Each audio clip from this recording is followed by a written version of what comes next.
Eastern Sentinel presents गपशप। दोस्तों, दर्शकों, आज फिर से हम लगभग महीने भर बाद एक गपशप का एक नया एपिसोड लेके आए हैं। मेरे सामने आज है श्री तादाक नालोजी, जो pan Arunachal joint steering committee को लीड कर रहे हैं और दोस्तों के साथ, of course as a lead protagonist. और इनके सहयोगी बहुत सारे लोग हैं और कुछ लोगों से हम आगे आने वाले समय में रूबरू होंगे, फेस टू फेस हम उनको भी बुलाएंगे। मगर आज हम पैन जॉइंट स्टीयरिंग कमेटी के जो लीड प्रोटैगनिस्ट है, one of the lead protagonist Tadak Naloji को हमने हमारे यहाँ निवेदन दिया है। Thank you so much Tadak for accepting our invitation to be with us for Gapshap show. Thank you so much sir. तो जैसे कि पूरे अरुणाचल को पता है, साल भर बीत गए हैं कि पैन जॉइंट स्टीयरिंग कमेटी जो यूथ के एक प्रोटेस्ट है वो चल रहा है। और आज तक क्या हुआ इस बीच, और एक सर्दी निकल गए, दूसरे सर्दी के मौसम यहाँ हमारे कगार पे पहुँच चुके हैं। लेकिन इस बीच अब इन बच्चों ने अभी कुछ ही दिन पहले अपना 4 दिन का जो प्रोटेस्ट पीसफुल धरना है वो भी कंप्लीट कर चुका है। तो उस कॉन्टेक्स्ट में, उस संदर्भ में, उस बैकग्राउंड में हम परिप्रेक्ष्य में ये जानना चाहते हैं कि नालोजी, आप ये बताइए कि अभी तक what has been the progress. And because see for us as a public, as a commoner, जब हम देखते हैं कि आपने पिछले साल 13 points of charter of demand में जो 13 पॉइंट्स दिए हैं, हमको लगता है कि सरकार ने कुछ ना कुछ एक्शन लिया है। सबसे पहले thank you so much sir और एंटायर टीम को आज आपका यहाँ पे शो पे बुलाने का। And I am very grateful कि आपका माध्यम से हमारा जितना भी अरुणाचल का जनता है उससे हमें बातचीत करने का आपसे मौका मिला। तो ऐसा है सर, जैसे आपने पूछा है कि ये जो इशू है हमारा, ये जो इशू ऑलमोस्ट अभी 14-15 मंथ्स हो गया है। तो इसमें आप देख सकते हैं कि कितना लंबा ये संघर्ष रहा है। और जो हमने आंदोलन जो हमने छेड़ा है, जैसे हमारा ब्रदर ग्यामर पाडंगा थ्रू से, तो उसने ये जो खुलासा हमारा स्टेट का जो अभी तक का जो हमारा एटलीस्ट हम लोग का लाइफ टाइम में इससे बड़ा इशू हमने कभी विटनेस भी नहीं किया है। सही। तो इसको लेके हमने बहुत कुछ हुआ और हमने उसमें कुछ डिमांड भी रखा। तो 13 पॉइंट्स चार्टर ऑफ डिमांड, जैसे सर आपने बोला है कि हमने ये डिमांड जो है गवर्नमेंट के टेबल में रखा। और 18 फरवरी में सर आपको पता होगा यहाँ पे एंटायर अरुणाचल जो था एक स्टैंड स्टिल में था। क्योंकि ये जो इशू है इसका जो मेन हाईलाइट है that was the 13 points charter of demand. तो इसमें जो 18 फरवरी का जो रात में जो हमारा ऑनरेबल सीएम सर को जो हमारा I think almost 8 to 9 hours का बैठक हुआ। तो we had a very thorough discussion, उसमें हर पॉइंट का डिटेल में डिस्कशन हुआ। तो उसके बाद हमारा ऑनरेबल सीएम सर से एक बहुत हमारे आश्वासन मिला था, उससे एक एश्योरेंस आया था कि इसको डेफिनेटली रिजॉल्व करेंगे। इनफैक्ट हमें रिटन एश्योरेंस भी दिया गया। तो वो समय में अगर हम चाहे तो गवर्नमेंट का जो एश्योरेंस हम नहीं भी मान सकते थे। लेकिन वो रात को जिस हिसाब से हमारा ऑनरेबल सीएम सर ने जिस आवाज से और जिस सीरियसनेस से हमें एश्योरेंस दिया, हमें लगा कि सरकार एक्चुअली सीरियस है। तो हमारा जितना भी अरुणाचल का ट्रस्ट है, जो हमारा विश्वास है, हमने honourable CM sir Pema Khandu sir को हमने उसका ऊपर में हम भरोसा रखा। और उसके बाद हम उसी जो मीटिंग था उसके वहाँ से निकल गए।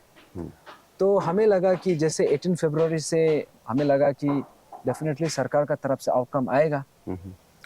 तो उसके बाद जो फॉलो अप मीटिंग हुआ 21 मार्च को ऑनरेबल होम मिनिस्टर के साथ, तब भी हमें सेटिस्फेक्शन नहीं हुआ। क्योंकि इसमें ऐसा है कि इशू जो है हाईली टेक्निकल है। तो इसमें समय कुछ इशू डिमांड ऐसे कि उसमें थोड़ा समय भी लगेगा। इसलिए हमने उन लोगों को काफ़ी समय दिया कि चलो आप ले लीजिए, काफ़ी समय ले लीजिए इसको करने का। तो अभी वहाँ से आप देखा है 18 फरवरी से लेके आज 3 नवंबर, 4 नवंबर इनफैक्ट। तो इसमें ऑलमोस्ट 8 to 9 मंथ्स हो गया। तो यहाँ देखा है तो सरकार जो है यहाँ पे सिर्फ लिपापोती वाला काम किया है। इनफैक्ट जस्ट पेंट मारने का काम किया है। जैसे वी आस्क फॉर दी, हमारा डिमांड था कि ये जो इंस्टीट्यूशन है इसका foundation itself is completely damaged और इसको रीबिल्ड करना जरूरी है। तो हमारा उम्मीद भी ये था कि इसमें सरकार का तरफ से सीरियसनेस आएगा और सीरियसनेस दिखाएगा और इसका जो रीबिल्डिंग प्रोसेस है इसको सही तरीका से शुरू कर देंगे। लेकिन यहाँ पे 8-9 महीने के बाद ये पता चलता है कि सरकार का तरफ से कुछ डेफिनेटली हुआ है। हम ये नहीं बोलेंगे कि सरकार ने बिल्कुल कुछ नहीं किया है कुछ। लेकिन जहाँ में हमने जो रीबिल्डिंग के लिए और जो फाउंडेशन का हम जो मांग कर रहा था ये इंस्टीट्यूशन का, लेकिन सरकार ने क्या किया है सो फार, सिर्फ उसको पेंट मारने का काम किया है। हमने बिल्डिंग का फाउंडेशन मांगा है, उसका पेंटिंग मारने का नहीं। अच्छा।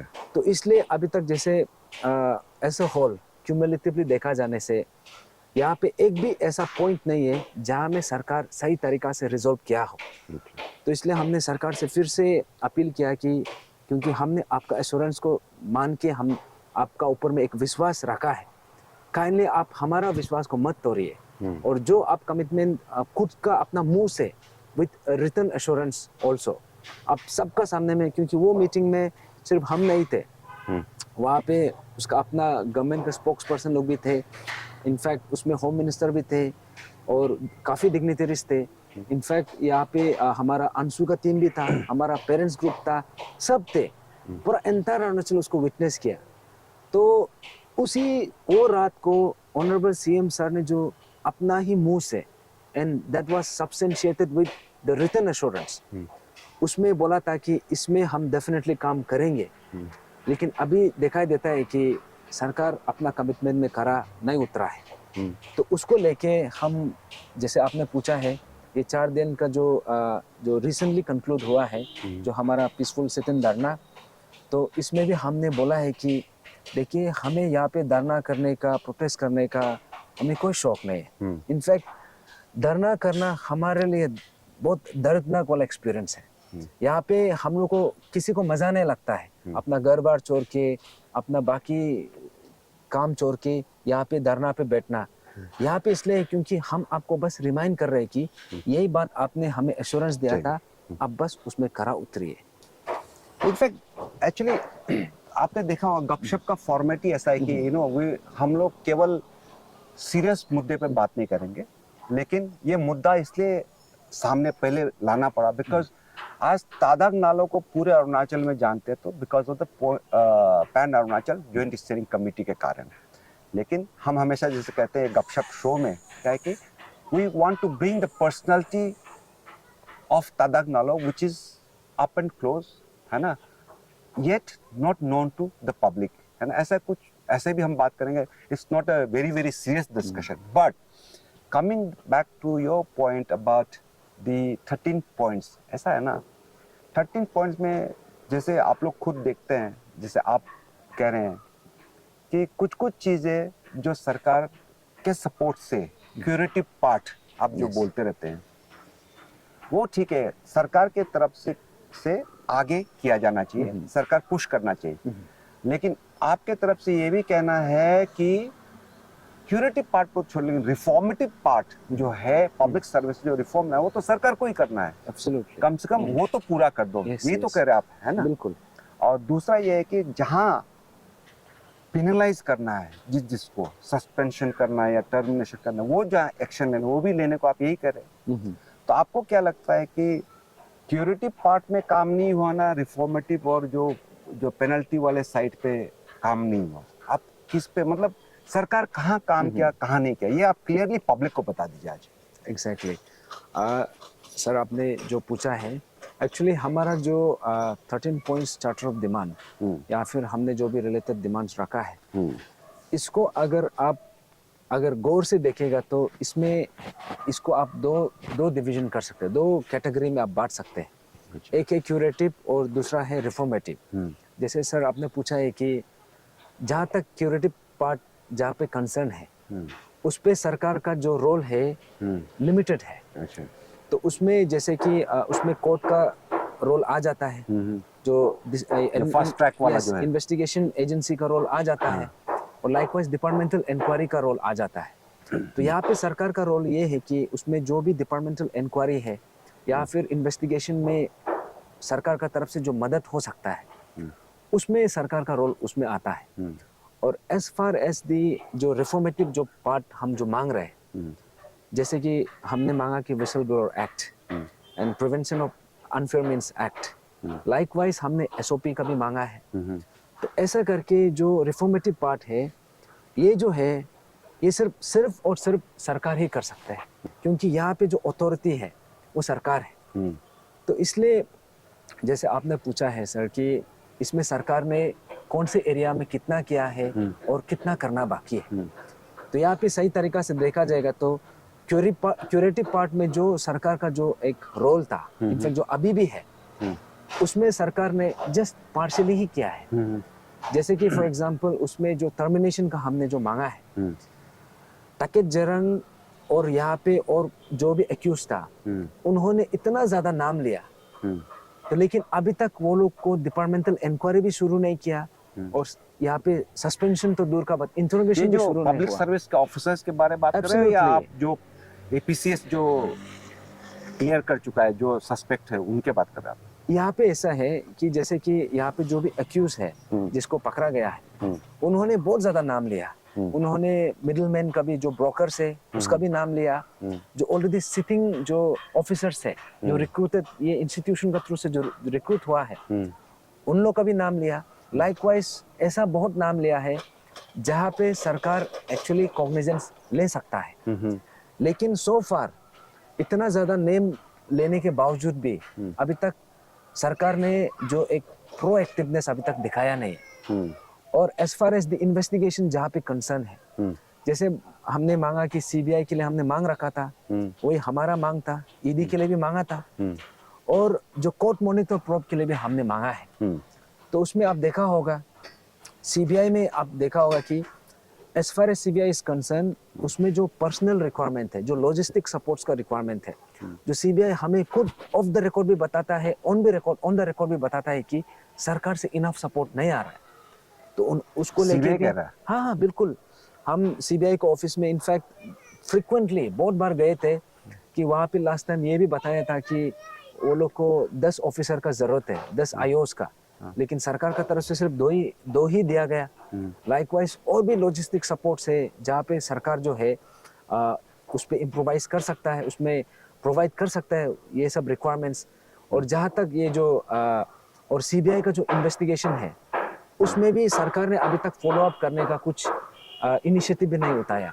जैसे आप देख सकते हैं कि बाकी स्टेट में होता है कि इवन दो सेंट्रल एजेंसी है सीबीआई, लेकिन उसका इन्वेस्टिगेशन को सरकार भी कोऑर्डिनेट कर सकते हैं, उसका अपडेट ले सकते हैं। तो ऐसा करके हमने भी ये सजेशन भी दिया था कि काइंडली इसमें एक कोई लाइजनिंग ऑफिसर, कोई कोऑर्डिनेटिंग ऑफिसर ये करके हमें भी ये जो इन्वेस्टिगेशन प्रोसेस का भी अपडेट कर दीजिए। और जहाँ तक ईडी का कंसर्न है, ईडी में हमने ये भी बोला था कि यहाँ पे आईसीआर में उसका ऑफिस जल्द से जल्द एस्टैब्लिश किया जाए, क्योंकि ईडी का खुद उसका मांग था कि अगर सरकार फैसिलिटेट करेगा, डेफिनेटली वो लोग यहाँ से इन्वेस्टिगेशन करेंगे, क्योंकि फिलहाल ईडी गुवाहाटी से इन्वेस्टिगेट कर रहे हैं। अच्छा, तो ये था इन्वेस्टिगेशन वाला पार्ट, जो क्यूरेटिव पार्ट है। और डिपार्टमेंटल इंक्वायरी, उसमें भी अभी तक सरकार का तरफ से सही तरीका से हुआ नहीं है। जैसे आपने देखा है, सिस्टम से अभी तक फिलहाल सिर्फ ताकित जरंग को ही पकड़ा है, जबकि सबको पता है कि ये ओपन सीक्रेट है, ताकित जरंग ये अकेला एग्जीक्यूट नहीं कर सकता था। इसमें और भी सिस्टम से अभी भी पकड़ना बाकी है। और ताकित जरंग को आपने देखा है कि उसको हमारा मांग ये था कि उसको टर्मिनेशन किया जाए, लेकिन आपने देखा है कि उसको अभी भी फोर्स रिटायरमेंट वाला फेस में ही है। और फोर्स रिटायरमेंट देखा जाने say that is not even a punishment, वो तो एक रिवॉर्ड देके उसको भेज दिया। तो उसको लेके हमारा अभी भी मांग जो है अभी भी बरकरार है कि ताकित जरंग को इमीडिएटली टर्मिनेट किया जाए। वो रहा curative part. And as far as the reformative part is concerned, जहाँ पे हमने थोड़ा पहले बोला है कि सरकार इसमें अभी तक एक भी रिफॉर्मेटिव पार्ट किया नहीं। और यहाँ पे ऐसा तो नहीं है कि कल परसों हमने ये मांग कल परसों ही रखा हो। हमने ये मांग जो है काफी समय हो गया है, काफी ऑलमोस्ट 8-9 महीना हो गया है हाँ। 18 फरवरी से। हाँ तो I think they have taken enough time, हाँ। लेकिन अभी तक जो आउटकम है हाँ। वो अभी तक जिस हिसाब से होना चाहिए था वो अभी हाँ। तक आया नहीं है। अच्छा, तो सेफ एग्जांपल अभी जो आप बोल रहे हो ना कि इतना होना चाहिए था, अरेस्ट वगैरह होना चाहिए था, वेरी फ्रैंकली ताकत जेरंग अभी एपीपीएससी जो कमीशन है उसका ऑफिशियल्स बहुत सारे टर्मिनेट सस्पेंड हो गए है ना। टर्मिनेट तो मेरे ख्याल से किसी को नहीं किया इन लोगों ने, है ना। एक ही गया है जो ताकत जेरंग है जो is gone on force retirement. Yes. बाकी जो ताकि जरंग ने नाम लिया ब्रोकर्स का या कैंडिडेट्स का, उस पे भी आप लोग का कुछ डिमांड था या नहीं था? हाँ, इसमें एक्चुअली ऐसा है कि ये जो डिमांड्स है ये जो है जैसे जैसे ये इशू अनफोल्ड होता गया, कुछ नया नया लाइक इसमें हम लोग को अपडेट देखने को मिला, तो उसमें हमने बोला कि देखिए ये चीज जो है हमारे ये हम लोग को बोलने का जरूरत भी नहीं पड़ना चाहिए। जैसे जैसे कुछ नया अपडेट आता है, कुछ नया अनफोल्ड होता है, उसमें सरकार कुछ एक प्रोएक्टिवनेस दिखाना चाहिए। जैसे आपने कहा है कि जो सिस्टम में जो इन्वॉल्व है या फिर जो बाहर जो ऑफिसर जो रिक्रूट है जिसका नाम ताकित जेरंग और बाकी एक्यूज ने भी नाम लिया है, तो उसको लेके भी हमने रिपीटेडली सरकार से भी यही अपील किया था कि काइंडली इसमें हम लोग को हर चीज को हम लोग को अब बोलने का मीन्स नौबत ऐसे आने मत दीजिए। हाँ। कुछ कुछ चीज है जहाँ पे सरकार का, क्योंकि यहाँ पे सरकार का इंटेंशन भी यहाँ पे दिखता है कि सरकार ये इशू को लेके कितना सीरियस है। तो सो फार हमने देखा है कि जितना तक होना चाहिए था अनफॉर्चुनेटली उतना तक अभी तक हुआ नहीं है। यू नो इतने सारे सीरियस बात के बीच में एक चीज आप लोग के एजुकेशन में एक बहुत बड़ा मुद्दा निकला था 2017 के एग्जाम को लेके, होता ये मीर जाफर वाला क्या कहानी है? मतलब I don't want to know the name of the person, but ये क्या इंसिडेंट है जिसके कारण लोग मीर जाफर करके हल्ला कर रहे हैं? ये भी आप पब्लिक को बता दीजिए। देखिए मैं बहुत सारे चीज आपको सवाल करूंगा, वो चीज based on social media inputs, है ना। जो social media Facebook WhatsApp reels वगैरह बनता है उसके बेसिस में मैं बहुत सारे पूछूंगा आपको, है ना। ये मत सोचना कि इतना नॉन सीरियस इशू है, बिकॉज कहीं लगता है कि आप लोग के बीच में भी बहुत सारे गद्दार निकले हैं, है ना। शायद अभी भी होते होंगे, लेकिन मुझे पता नहीं। ये मीर जाफर वाला क्या किस्सा है, ये आप लोग पब्लिक को समझा दीजिए। ऐसा है एक्चुअली, ये मीर जाफर वाला जो ये जो बात निकला है हमें भी एग्जैक्टली पता नहीं है कहाँ से निकला है, लेकिन देखा जाने से 2000 कंबाइन जो सिविल सर्विस एग्जाम थे 2017 का, तो शायद उसी से ही निकला है। अच्छा, तो वैसे यहाँ पे कोई इंडिविजुअल का नाम तो मैं लेना भी नहीं चाहूँगा, एक्चुअली मुझे पता भी नहीं है कि एग्जैक्टली ये किसका रेफरेंस है। लेकिन हाँ, ओवरऑल देखा जाने से वो जो पर्टिकुलर जो 2017 का जो एग्जाम था, शायद उसमें, क्योंकि मैं भी एक उस समय का एक डिप्राइव्ड कैंडिडेट हूँ, because I was one of the protesters वो एग्जामिनेशन में। तो उसमें ऐसा था कि ऐसा इंसिडेंट, क्योंकि वो जो पर्टिकुलर मूवमेंट था हम लोग का लाइफ टाइम में वो सबसे इम्पोर्टेंट मूवमेंट था, क्योंकि हमारा लाइफ में फर्स्ट टाइम हम ऐसे कोई मूवमेंट में जुड़ रहा था जहाँ पे हम लोग को दिखा कि यहाँ पे कुछ गड़बड़ चल रहा है, एंड देन हमने आवाज उठाया। तो उसमें ऐसा था कि वो जो एपिसोड था उसमें हम लोग को बहुत ज़्यादा ऐसे इंस्टेंसेस देखने को मिला कि बहुत लोग हम लोग को आगे लीड किया, तो बाद में जाके एग्ज़ाम लिखने गया, और बहुत लोग था कि यहाँ पे खुलेआम बोला कि हम एग्ज़ाम नहीं लिखेंगे, फिर भी जाके लिखा। तो ये जस्ट एक या दो आदमी का इंस्टेंसेस नहीं, इनफैक्ट ये कलेक्टिवली। अच्छा। और ऐसा भी था कि हम लोग का इनफैक्ट पेरेंट्स में भी, फैमिली में भी डिवाइडेड था, क्योंकि हम लोग एक सेक्शन था कि हम लोग का मांग ये था कि ये एग्जाम को कुछ समय के लिए पोस्टपोन करके बाद में जो भी कोर्ट जो केसेस है उसको सेटल होने देके तब एग्जाम को कंडक्ट करना है। लेकिन उसी बीच में एक ग्रुप भी ये निकला कि नहीं, एग्जाम को लिखना है। तो अभी सब कुछ खुलेआम दिखाई दे रहा है कि उस समय में कमीशन जो है, जो एपीपीएससी, जो भी उस समय का जो कंसर्न जो ऑफिशियल्स थे, जो भी कंसर्न अथॉरिटी था, वो ये एग्जामिनेशन को कंडक्ट करने के लिए इतना डेस्परेशन था। तो अभी जैसे आपने जो मीर जाफर का जो बात निकला है, एक्चुअली शायद ये मजाक में भी निकला होगा, लेकिन अगर ये इशू को अगर सीरियसली देखने से वो पर्टिकुलर एपिसोड को, तो उसमें हमने देखा है कि ऐसे बहुत इंस्टेंसेस देखा है क्योंकि इसमें हम लोग का जो जिसको हम लोग अप टू करता था, तो वो लोग भी आगे जाके एग्जाम लिखा है, मिला नहीं मिला वी डू नॉट नो। लेकिन ये हमारे लिए जो अरुणाचल का हिस्ट्री में अगर देखा जाएगा, as far as the APPSC is concerned, I think 2017 examination was a watershed moment. तो मेरा अभी आपको इस सवाल ये करना है कि 2017 जब पूरा सिस्टम ढीला टूट चुका था, इट वाज ऑल अब्यूज्ड, उस वक्त कुछ नहीं हुआ, तो आपको क्या लगता है कि 2022 के जो फियास्को में आप लोग को कुछ रिजल्ट मिलेगा? आपको ऐसा कुछ उम्मीद है अभी भी 1 साल के बाद?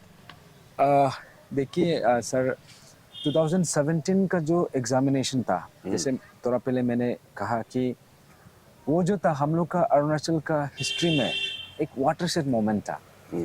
क्योंकि जो पेपर लीकेज का जो इंस्टेंसेस जो है, आई थिंक शायद सर आपको भी पता है कि 2014 में भी ये इंस्टेंस का खुलासा हुआ, तो उसमें भी शायद हमने इतना स्ट्रॉन्ग स्टेप, हाँ, शायद उसमें भी हमने- 2014 में भी जो GS पेपर का जो Yes. GS2 का जो लीक, उसमें तो पूरा ऑफिसर लोग मिला हुआ था। Yes. वही ऑफिसर लोग कंटिन्यू करा है 17 में भी, 22 में भी। Yes, exactly. That is the worst part about the whole so-called reform in the Public Service Commission, है ना? हाँ, हाँ। बोल तो देता है रिफॉर्म, लेकिन होता नहीं है। 14 में जो ऑफिसर लोग जिस whoever were indicted, जिसका नाम जो हेंतो करगा के रिपोर्ट में जो मैजिस्ट्रेट इंक्वायरी में आया था, वो सब officer was never dismissed from the service or never removed from the commission. They continued, और उसी के कारण 17 भी हुआ, 22 भी हुआ, मैं तो यही मानता हूँ।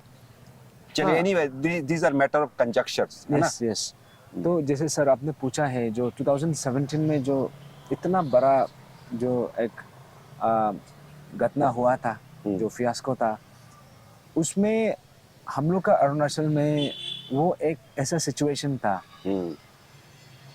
कलेक्टिव जो हमारा जो कॉन्शियंस है, हम लोग को एक प्रकार से हम लोग को टेस्ट किया गया था कि whether we pass in that particular test और वी फेल इन दैट, ऐसा सिचुएशन था। क्योंकि उसमें खुलेआम सबको पता था गड़बड़ है, तो फिर भी मेरे ख्याल से उसमें शायद उसमें हाँ, एक तो प्रीलिम्स टू मेंस और मेंस टू इंटरव्यू का रेशियो का भी जो पब्लिक सर्विस ने लिखा था, उसका पूरा पब्लिक सर्विस ने ही खुद वायलेट किया है ना, definitely. If I remember correctly. और दूसरा क्या था, एग्जाम रिजल्ट डिक्लेरेशन के बाद जो Second कहता है, set of- SOP कहता है हाँ, कि एक बार डिक्लेयर हो गया तो डिक्लेयर हो गया, है ना? Yes. लेकिन इसमें सेकंड सेट ऑफ रिजल्ट भी आया पब्लिक सर्विस के तरफ से ही अपना SOP को वायलेट करते हुए, है ना? हाँ हाँ। और क्या था? और सर उसमें तो इतना कुछ हुआ, हाँ। जैसे कि जो SOP का वो लोग जिसका थ्रू से एंटायर जो APPSC वो पर्टिकुलर एग्जामिनेशन का जो केस टर्न अराउंड हुआ था, उसका इतना ग्रॉस ये इसका वायलेशन हुआ था। तो लाइकवाइज अभी वो जो था उस समय का जो हम लोग को पता था, तो अभी जैसे जो नया रेवलेशन आया है कि इसमें आप सबने देखा है कि पेपर का सिर्फ पेपर या सेलिंग या लीकेज हुआ नहीं है, इनफैक्ट पेपर को रीराइटिंग किया गया। अच्छा, चांदनी होटल में दोबारा से लिखा है पेपर को। और ये 17 का ही इंसिडेंट 17 का इंसिडेंट है। Yes yes. तो ऐसा है कि जैसे आपने देखा है मिनोटी बोरांग का केस है, ओपेट मिबांग का केस है, उसमें ये था कि ये कैंडिडेट्स को पेपर मिलने का बावजूद भी इन्होंने जो रिक्वायर्ड मार्क्स है वो स्कोर नहीं कर पाया। अच्छा, तब बाद में ताकित जरंग ने क्या किया कि उसी का जो उस समय का जो एग्जाम का जो टॉपर था, उसका आंसर स्क्रिप्ट को लेके इसको दोबारा से रीराइटिंग करने दिया, वो भी चांदनी होटल में। तो ये एपिसोड हुआ। लाइकवाइज उसमें ये भी हुआ था कि जो फाइनली जो अवार्ड शीट होता है वाइवा के बाद, वाइवा स्टेज के बाद जो फाइनल अवार्ड शीट होता है, वो अवार्ड शीट को भी मैनिपुलेशन किया गया। अच्छा, तो इसलिए हमने बोला है कि उस समय में जो भी हुआ था, जैसे सर आपने बोला है कि SOP का वायलेशन करके जो सेकंड सेट ऑफ रिजल्ट निकला था, क्योंकि SOP में क्लियरली लिखा है कि once the result is declared then it's done, उसमें कोई चेंजेस नहीं कर सकता है, ना ऐड कर सकता है ना सब्ट्रैक्ट कर सकता है। लेकिन उसमें एक सेकंड सेट ऑफ रिजल्ट भी निकला, सही बात है। और उसमें ये भी था कि इतना बड़ा इशू हो के उसको आपने देखा है कि हमने हाई कोर्ट में भी ले गया वो इशू को, और सुप्रीम कोर्ट तक गया। तो अनफॉर्चुनेटली जो हमारा जो जीता हुआ केस था, जहाँ पे दैट एग्जामिनेशन जो वो एग्जामिनेशन जो रिकंडक्ट होना चाहिए था उसको ऐसा टर्न अराउंड किया कि यहाँ पे हम लोग का पलक झपका के इसको टर्न अराउंड कर दिया।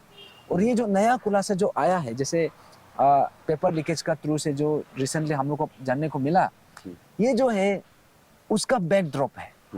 एक्चुअली पीछे में ये सब चल रहा था और वहाँ पे हम लोग को देखने मिला कि how commission was so adamant वो एग्जाम को कंडक्ट करने के लिए, डेस्परेट था ये वो करने के लिए। तो government was also so desperate.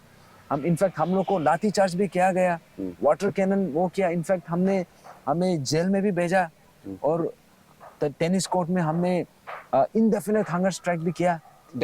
जो तो वाटर कैनन वाला इंसिडेंट प्रीलिम्स के समय हुआ था ना? वो प्रीलिम्स के मेंस के समय में। हाँ, मेंस उस वक्त चेयरमैन कौन था? चेयरमैन एक्चुअली ऐसा था कि देयर वर 2 चेयरमैन्स। इनफैक्ट वो एग्जामिनेशन का टाइम पीरियड में ही आई थिंक फर्स्ट में if I am not wrong Tajum Talo sir was the chairman. और प्रीलिम्स के समय? हाँ, प्रीलिम्स के समय। तो उसी के दौरान तो उसका टेन्योर खत्म हो गया था उसी बीच में। हाँ। तो बाद में निपुण नाबम सर को बाद में चेयरमैन बनाया। निपुण नाबम साहब जो अभी इस फियास्को में जो चेयरमैन है। यस, जो फॉर्मर चेयरमैन है। तो ऐसा करके ये जो इशू है इतना भयानक तरीका से, इतना ये जो है हम लोग के लिए बहुत दर्दनाक वाला वो एक ट्रॉमेटिक एक्सपीरियंस था। अभी भी हम लोग का माइंड में, हम लोग का जहन में इतना अंदर से ये चीज हम लोग को इम्पैक्ट किया है कि उससे हम अभी भी वो ट्रॉमा से अभी भी बाहर निकला नहीं। तो अभी ये जो नया खुलासा हुआ है, जो हमारा ब्रदर जो लेट ग्यामर पादंग का थ्रू से, ये जो है अभी दिखाता है कि उस समय का डेस्परेशन का कारण अभी पता चल रहा है। दैट मीन्स ये जो था, जो स्कीम था, this was at the backdrop. ये सब बिहाइंड द सीन चल रहा था, बैक स्टोरी जो कहते हैं। बैक स्टोरी चल रहा था। तो ये जो है एक इंस्टेंस है जो 2017 का, और हमने कहा कि 2017 का जो केस था this was a public spectacle, क्योंकि पूरा एंटायर अरुणाचल का सामने में ये अनफोल्ड हुआ। सही बात है। और वो ऐसा भी था कि हम लोग का कलेक्टिव जो कॉन्सेंस है उसमें ह्यूमन नेचर को भी हम लोग को बहुत तरीका से देखने को मिला कि कोई यहाँ पे एक सेक्शन था जो सही तरीका से एग्जाम को कंडक्ट करने के लिए डिमांड कर रहा था, और यहाँ पे दूसरा भी एक सेक्शन था, यहाँ पे कोई बॉयकॉट कर रहा है तो इसमें लिखना है। ऐसा वाला भी एक बंटवारा हो गया था। तो उसमें जो डिवाइड एंड रूल वाला जो एक एज ओल्ड टेक्टिक है, इसमें भी देखने को मिला। इनफैक्ट यहाँ में पहले से जो चलता था, इसमें सही तरीका से ये चीज जो इम्प्लीमेंट हुआ। तो इसलिए इसी के चलते आपने जो रिसेंटली हमने जो देखा है 2022 का जो ए सिविल एग्जामिनेशन में, जहाँ पे ग्यामर पावदंग ने ये एंटायर पेपर स्कीम को जो लेके आया है, लीकेज स्कीम को। तो आप सर, जैसे आपने पूछा है कि हमारा क्या उम्मीद है, देखिए ये जो स्कीम है इतने सालों साल से, इतने डेकेड्स लॉन्ग से चल रहा था, लेकिन अभी जो खुलासा हुआ है ये सिर्फ अभी ही हुआ है। अगर उसमें भी अगर ये बार खुलासा नहीं होता, शायद ये और चलते रहना था। इनफैक्ट और कितना साल तक ये चलना था। तो फॉर्चुनेटली, लकीली ये चीज हम लोग को, हमारा बीच में ऐसा एक शख्स निकला, लेट ग्यामर पादंग सर, एक हिम्मत दिखा के हमने ये चीज को, क्योंकि ग्यामर पादंग पहला ऐसा इंसान नहीं है जिसको क्वेश्चंस मिला हो, या फिर आखिरी भी नहीं था, लेकिन किसी ने हिम्मत नहीं दिखाया। देखिए जो अखिलेश यादव जो क्वेश्चन शेयर किया था ग्यामर पादंग को, ग्यामर पादंग के अलावा और 4 एस्पिरेंट्स को भी किया था, लेकिन वो चारों एस्पिरेंट्स तो हिम्मत नहीं दिखाया बाहर आके बताने के लिए कि यहाँ पे ऐसा सिस्टम चल रहा है। लेकिन ग्यामर पादंग ने हिम्मत दिखाया। वो 4 अभी आप लोग के साथ है ना? अभी भी नहीं है? नहीं, अभी भी नहीं है। ये चीज हमें, ये 4 एस्पिरेंट का बारे में हम लोग को जब ये स्टेटमेंट लिया था, तब हम लोग को पता चला कि हाँ, और बाकी 4 था जिसको भी पेपर मिला था। अखिलेश ने बताया। हाँ, अखिलेश ने बताया। Not to interrupt you, but say for example, हाँ, क्योंकि ये जब से इशू अभी साल भर ज्यादा हो गया, pan Arunachal joint steering committee 13 points को लेके, देखिए मेरा अंदाजा है लगभग आप और ग्यामर पादंग, लेट ग्यामर, जो actually he is a source of inspiration, should be the source of inspiration for ये यंगस्टर्स, और तेची पुरु साहब है, भाई है। तो आप लोगों ने जो करा है उसको हम बहुत अप्रिशिएट करते हैं, एडमायर करते हैं, सराहते हैं। लेकिन मेरा ये बोलना है कि जैसे आपने बोला 17 में जो हुआ है उससे तो मतलब दिल टूट गया, मन टूट गया, है ना, you know, it actually destroyed your soul, your hope, your dreams. तो मेरा आपसे ही पूछना है, उसके बावजूद भी आप जिस टेनासिटी के साथ, जिस हिम्मत के साथ, जिस दृढ़ निश्चयता के साथ आप लोग लड़ रहे हैं ना, तो इतना लड़ते हुए आपको कभी ऐसा फील नहीं होता है मैं तादाग नालो, मैं क्या कर रहा हूँ अपने जिंदगी के साथ, you know, I should have quietly happily worked as marine engineer, जो आपने करा है प्रोफेशनली, आपको कभी कभी ऐसा फील नहीं आता है? पर्सनली आस्किंग यू, है ना, this interview is not all about your pan Arunachal, this is about Tadag Nalo, who Tadag Nalo is, which is not known to public, है ना। तो मैं फिर से दोस्तों पब्लिक दर्शकों को ये बताना चाहूंगा, तादाग नालो जी, इनफैक्ट मैं कुछ सोशल मीडिया में पोस्ट उस पर भी आऊंगा, तादाग नालो जी का बैकग्राउंड क्या है, कहाँ पढ़ाई किया है, तो मुझे जो थोड़ा पता है मैं आप लोग को बता देता हूँ।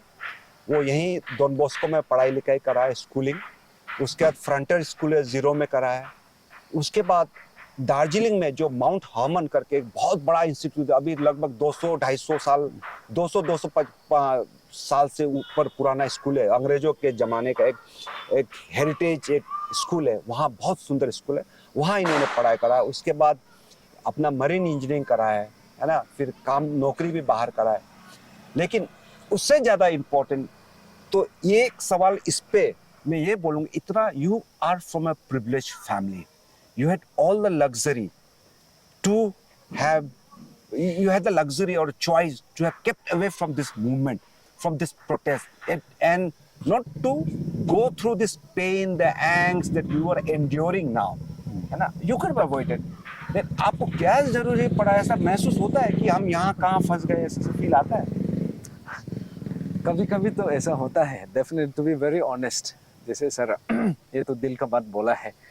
Actually because ultimately I am also human being, और मेरा भी अपना फैमिली लाइफ भी है, पर्सनल लाइफ है, ऑफ कोर्स, और भी अपना प्रायोरिटीज भी है।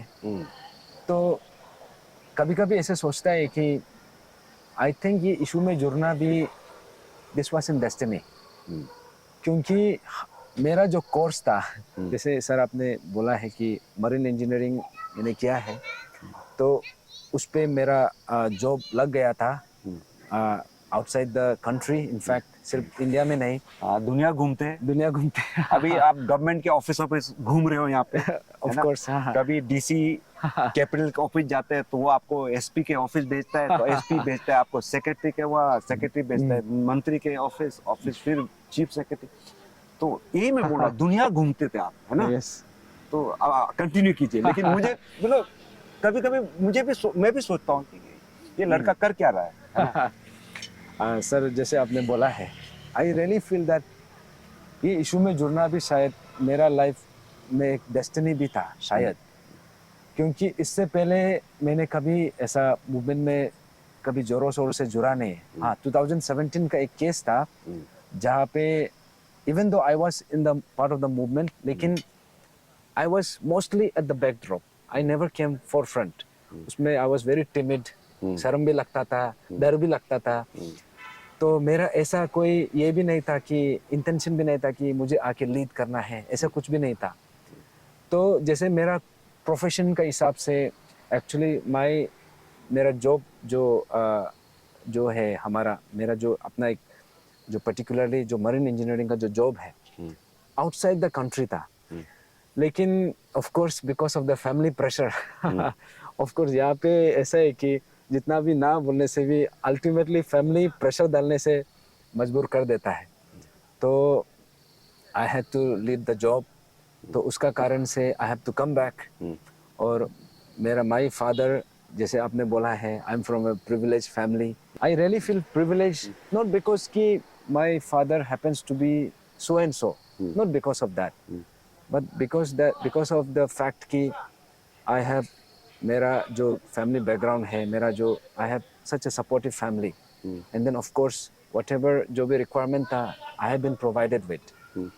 तो जो मेरा फादर का जो बात भी चलता है, बहुत लोग सवाल करता है। Of course I am, my father was a former home minister also. बता दीजिए, बिकॉज़ लोग आपका तो इनका जो पिताश्री है, उनका नाम है पूर्व गृह मंत्री अरुणाचल के और बहुत वरिष्ठ नेता है अरुणाचल के, कांग्रेस के, तांगा ब्यालिंग साहब है। तो कंटिन्यू। यस, तो ऐसा करके माय फादर, मेरा पिताजी का बैकग्राउंड को भी आजकल पूछता है। तो ऐसा है, ऐसा ही सेड, मेरा माय फादर ही उन्होंने मुझे मना किया वो पर्टिकुलर करियर को परस्यू करने के लिए। तो I had to come back. तो after coming here I realize कि मरीन इंजीनियरिंग करने के बाद I am not eligible anywhere other than APCS. Yes, apart from APPSC जो कंबाइन एग्जाम है, उसका अलावा I am not eligible anywhere. तो ऐसा करके 2017 का एग्जाम में मैंने फॉर्म फिलअप किया, 2 बार प्रीलिम्स लेकर, दोनों में क्वालिफाई हुआ था। इनफैक्ट एक में रिजल्ट नहीं निकला था, लेकिन सेकंड टाइम में मेंस को बॉयकॉट किया। उसके बाद ऐसे चलते ये इशू में ऐसा जुड़ गया कि अभी ऐसा लगता है अगर वो जॉब नहीं छोड़ा होता तो यह वापस नहीं आना था, अगर यह वापस नहीं होता तो ये एग्जाम नहीं लिखना था, ये एग्जाम नहीं लिखा होता तो ये इशू में नहीं जुड़ना था, अगर ये इशू में नहीं जुड़ता तो शायद आपका साथ यहाँ पे बात नहीं करना था। तो दिस इज एक सर्कल, एक साइकिल जो कंप्लीट सर्कल आ गया है। एंड देन यहाँ पे कोई लोग पूछता है कि इसका पिताजी फॉर्मर होम मिनिस्टर है, he happens to be from a political background, तो यहाँ पे इशू को पॉलिटिसाइज कर रहा है। तो ये बात को सबसे पहले बता दो कि ये जो हमारा इशू है, this is completely based on the 13 points charter of demand, and of course जो रिलेटेड जो पॉइंट्स हमने रिसेंटली रखा है। तो इसमें हमारा जो ऑब्जेक्टिव है we are completely issue based, और इसी पे शुरू होता है और इसी पे खत्म होता है। तो यहाँ पे जो 13 पॉइंट चार्टर ऑफ डिमांड है, इसमें ऐसा कोई पॉइंट नहीं जो पॉलिटिकल हो। और हमने कभी भी मेरा तरफ से जो भी हमने इशू को लेकर जो भी बात किया है, मैंने कभी पॉलिटिकल बात किया नहीं है। तो इसलिए यहाँ पे कोई मेरा ऊपर सवाल करना, कभी कभी इवन हमको भी समझ में नहीं आता कि एग्जैक्टली क्या चीज़ में सवाल कर रहा है। और जैसे सर आपने बोला है कि अगर मेरा बस चले तो ये इशू में जुड़ने का मेरा इतना बड़ा स्टेक भी नहीं है। सही बात। लेकिन ये इशू में इसलिए जुड़ा हूँ बिकॉज ये एग्जामिनेशन का प्रिपरेशन का जो पीरियड में, इसमें हमने देखा है कि बिकॉज घर में पढ़ाई होता नहीं था, तो I used to stay in the PG. तो पीजी में मैंने खुद मेरा पीजी मैट को भी देखा है, means how painful the preparation process is. और यहाँ में ये चीज़ भी रियलाइज़ किया है कि यहाँ पे हर कोई अफोर्ड नहीं कर पाता है। कोई रेंट हाउस में किसी तरह मैनेज करके बैठ जाता है, कोई अपना बस्ती से जो ज़मीन प्रॉपर्टी उसको सेल करके भी आके इधर वो करते प्रिपरेशन करते हैं, और इतना चीज़ सेक्रीफाइस करके फैमिली को पीछे छोड़ के, माँ पिताजी जो बीमार है उसको भी छोड़ के इधर आते हैं प्रिपरेशन करने के लिए। वो सब दर्द को मैंने प्रॉपरली क्लियरली देखा है। और प्लस उसमें जिसका एज निकल जाता है, ईयर आफ्टर ईयर एग्जाम देते जाएगा, होता नहीं है। ऐसे भी नहीं है कि they are not deserving, they are more deserving than many of the जो रिक्रूटेड ऑफिसर्स है, तो फिर भी नहीं होता है।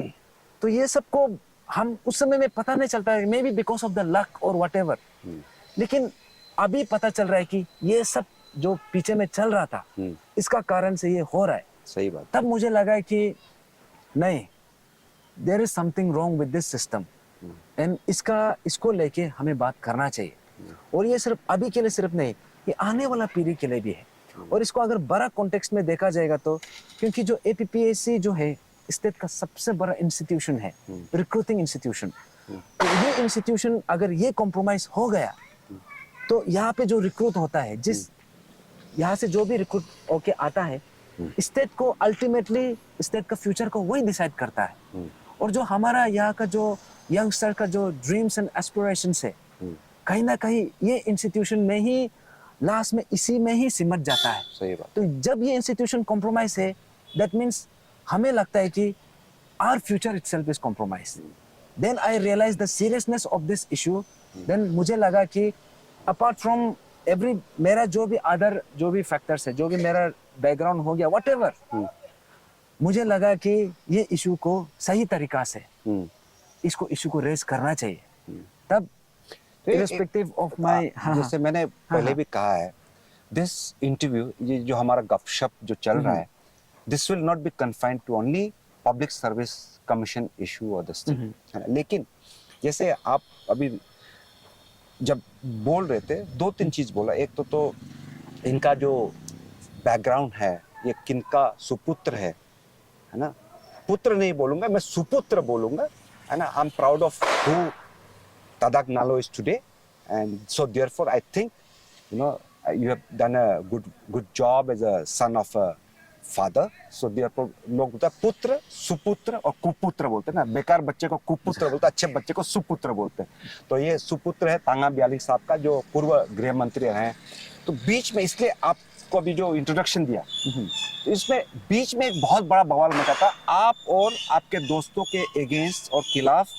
तालुपोतम साहब जो कमिश्नर है, उन्होंने आपू आपा जो एक्ट है, अरुणाचल प्रदेश अनलॉफुल एक्ट के जो प्रिवेंटिव एक्ट है, उसके अंदर आप लोग का केस बना था। तब ये भी एक बड़ा एक पॉइंट ऑफ डिस्कशन हो गया था कि ये कह के कि ये तो आपू आपा तभी बना था जब तांगा ब्यालिंग साहब खुद होम मिनिस्टर से, गृह मंत्री थे, उन्होंने लेके आया। और उस वक्त भी बहुत सारे स्टूडेंट ऑर्गेनाइजेशन ने इसको अपोज किया था, है ना। तो किसी ने बोला ये कर्मा है ना। जैसे आप बोला कि इट्स अ डेस्टिनी, लाइक लोग बोले कर्मा है ना। तो इस तरह का जब पब्लिक रिएक्शन देता है, so do you discuss this matter with your dad also कि what force them to bring up by that point? ऐसा कभी डिस्कशन हुआ क्या? हाँ, सबसे पहले सर आपने जो जिक्र किया है, हाँ, सुपुत्र का, आई डू नॉट नो ये इशू से मेरा मेरा पिताजी, मेरा father, he should be proud of you, hopefully proud होगा। लेकिन ये इशू का वजह से उसे भी बहुत कुछ सुनना भी पड़ा है। तो कभी कभी ऐसा लगता है कि whether I have been from a son's perspective, actually उसको एक स्पॉटलाइट में लेके आया, एक अनकंफर्टेबल स्पॉटलाइट में भी उसको नहीं, वो पॉलिटिशियन है। पॉलिटिशियन कभी भी कोई भी स्पॉट पे ना डिस्कम्फर्ट, अनकंफर्टेबल फील नहीं करता है। और ऊपर से वो तुम्हारे पिताजी जो है ना, वो सीजन पॉलिटिशियन है। मेरे ख्याल से उसको कोई दिक्कत नहीं होनी चाहिए, होपफुली। तो जैसे ये इशू को लेके, आई मीन फैमिली, एक्चुअली जब ये इशू को उठाया था, मेरा फैमिली में किसी को पता भी नहीं था। इनफैक्ट इशू एग्जैक्टली क्या है, 13 पॉइंट्स क्या है, वो भी मालूम नहीं था। मेरा फादर को भी 18 फरवरी का बात ही मालूम चला कि अच्छा ये डिमांड है। अदरवाइज उससे पहले उसको पता भी नहीं था। इनफैक्ट हमने कभी उससे परमिशन भी नहीं लिया, इनफैक्ट कभी बताया भी नहीं। और यहाँ पे अगर if I participated, that was all because of my own initiative. मेरा अपना दिल से जो निकला, हमने वो चीज़ को लेके यहाँ पे पार्टिसिपेट किया। तो सर आपने जो पूछा है, जो Arunachal Pradesh unlawful activities prevention act, आपो आपा जिसे कहा जाता है, तो ये बात बहुत लोग ने पूछा था कि जो एक्ट पिता लेके आया था, आज घूम फिर के उसका बेटा को ही कर्मा जो बोलते हैं झेलना पड़ गया। हाँ बिल्कुल, एक्चुअली ये जो है, ये क्वेश्चन पूछना गलत तो नहीं है, क्योंकि जैसे आपने बोला है कि जब ये एक्ट को लेके आया था 2014 में, उस समय में मेरा पिताजी होम मिनिस्टर था। वो एक फैक्ट है, इसको डिनाई नहीं कर सकता है। और ये भी फैक्ट है कि उसी समय में यही एक्ट को लेके आया था, उसका जो वहाँ का गवर्नमेंट थे। तो यहाँ पे इनफैक्ट मेरा फादर और me and my father also had a discussion on the same. क्या हुआ ये बताइए। हम लोग हंस के ही, मजाक से, जस्ट हंसी में बात निकला कि देखो आप जो लेके आया था आज वही हुआ। तो ये हंसी में ये चला गया। लेकिन हाँ, ऑन अ वेरी उसका जो सीरियस साइड को अगर देखने से ऐसा है, जो फैक्ट है that can not be denied कि ये एक्ट जो 2014 में लाया था, and my father was a home minister उस समय में। लेकिन उसका दूसरा फैक्ट ये भी है कि कोई भी एक्ट हो या फिर कोई भी बिल हो, कोई इंडिविजुअल लेके नहीं आता है। That is a collective decision by the government, by the council of ministers. तो इसमें ऐसा है कि सर आपको भी पता है, जो मेरा ये जो एक्ट को लेके जो इसको इनेक्टमेंट का जो बात है, ये जो था, दिस वाज एक पार्टी का कलेक्टिव डिसीजन था। इसमें अच्छा भी है, इसमें कुछ चेंजेस भी करना है। लेकिन यहाँ पे सबसे बड़ा सवाल ये आता है 2014 से लेके 2022 तक इतना टाइम पीरियड में till the time means until this particular जो 72 आवर्स बंद कॉल जब हुआ था, ये जो एपिसोड में जब तक ये इसका मिसयूज जो ग्रॉस मिसयूज जब तक नहीं हुआ था, तब तक हम लोग को पता भी नहीं था कि अपोपा एक्चुअली एग्जिस्ट करता है कि नहीं। आप ये बताइए कि अगर बंद कॉल इलीगल है तो जो पेपर लीकेज और पेपर सेलिंग का जो स्कैम है, हाउ इज इट लीगल? क्योंकि ये बंद कॉल का जो रूट है पेपर लीकेज का कारण है। अगर ये पेपर लीकेज का कारण उसका थ्रू से जो भी उसका जो आफ्टर इफेक्ट है उसको लेके हमने जो इशू उठाया, जो हमने इशू उठा के जो मांग रखा, उसको सरकार अगर सही तरीका से रिड्रेस किया होता तो ये बंद कॉल का नौबत भी नहीं आता। तो ये बंद कॉल भी हुआ है तो सपोज इसमें आप बोलते हैं कि बंद कॉल इलीगल है, इसमें अपोपा एक्ट आपने लगाया है, चलो हम मान लेंगे वो एक्ट इलीगल था, लेकिन सेम एक्ट जो है आप उससे पहले जो भी बंद कॉल हुआ था आप उसमें कभी क्यों नहीं लगाया? इनफैक्ट आपने देखा है कि जो हमारे स्टेट का एपेक्स स्टूडेंट ऑर्गेनाइजेशन है, जो अपसू भी शायद एक बार बंद कॉल डिक्लेयर किया था एक दिन के लिए, तो उसमें तो अपोपा लगाया नहीं। इनफैक्ट उसमें होम मिनिस्टर खुद आके उल्टा अपोलोजाइज किया है, उल्टा क्लैरिफिकेशन दिया है। और यहाँ में ऐसा है कि इतना ज्यादा जो इंस्टेंसेस है। तो बेसिकली आप ये कहना चाह रहे हैं कि जो सरकार है, जो होम मिनिस्टर है या जो कमिश्नर है, डिप्टी कमिश्नर, कलेक्टर जो है, तो आपको लगता है कि उनका रवैया डबल स्टैंडर्ड है ना? कुछ आप लोग के लिए, कुछ बाकी स्टूडेंट ऑर्गेनाइजेशन के लिए, ऐसा फील आता है, महसूस होता है आपके टीम में? एब्सोल्युटली। तो इसमें जैसे सर आपने बोला है कि जो अपोपा जो एक्ट है, ये जो है this act was meant for hardcore criminals. हाँ, इनफैक्ट मैंने इस पे ना तालोपोतम साहब से भी सवाल किया था एक्चुअली। तो आई asked him also, why do you put such harsh law for young people like Nalo and पुरू? मैंने स्पेसिफिकली पूछा भी था, आप दोनों का नाम क्या, आप इतना भारी भरकम वाला जो एक्ट लगा देते, तो but he was very dismissive about it. कहना ये कोई एक्ट सुनने को बड़ा है, कोई नहीं, उसमें क्या है, बस एक लेटर लिख दो, है ना, अभी से नहीं करेंगे तो बात खत्म हो जाता है। That is what he said. He never said that this is a draconian law. He disagreed with the fact that it is a draconian law. है ना? तो दूसरा आपको मैं अभी पूछते पूछते 13 पॉइंट्स में एक बहुत बड़ा आपका डिमांड था, जो which actually had a huge protest from certain section of society, of the aspirant, of the candidates, was आप लोग का जो null and void का जो डिमांड है ना, तो ये null and void का आज आप लोग की स्टेटस क्या डिमांड का? और इसमें आप लोग अपोज भी करते हैं अजय मातम एंड टीम, है ना, तो एंटी null and void वाले, तो इसमें आप लोग का आज क्या स्टेटस है, क्या स्टैंड है null and void?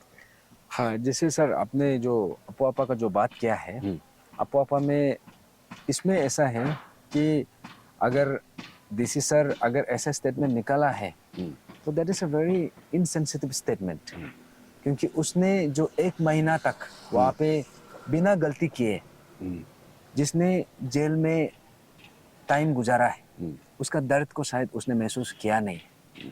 और यहाँ पे जो ड्रैकोनियन प्रोविजंस है, अगर आपको अरेस्ट भी किया जाता है 5 दिन तक पता भी नहीं चलेगा कि कहाँ रखा है, अब जिंदा है कि नहीं वो भी पता नहीं विद इन दिस इसमें।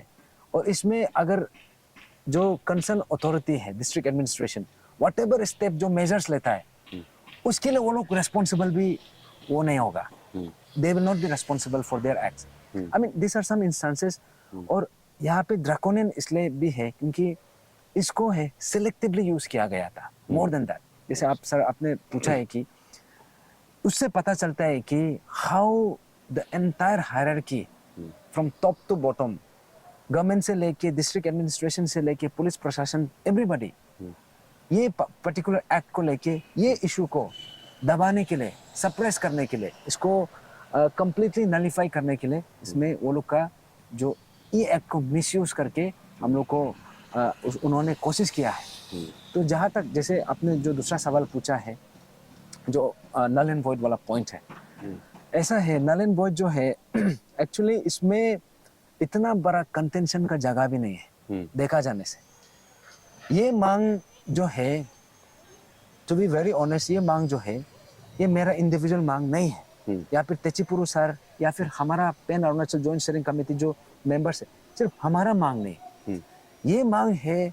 उस समय में हमने सीरीज ऑफ मीटिंग रखा आईजी पार्क में। इनफैक्ट हम लोग सबको इनवाइट किया, आपको जिसको भी प्रॉब्लम है आप सब आ जाओ। तो उन्होंने कलेक्टिवली हमने जो चार्टर ऑफ डिमांड उसी में प्लेस किया।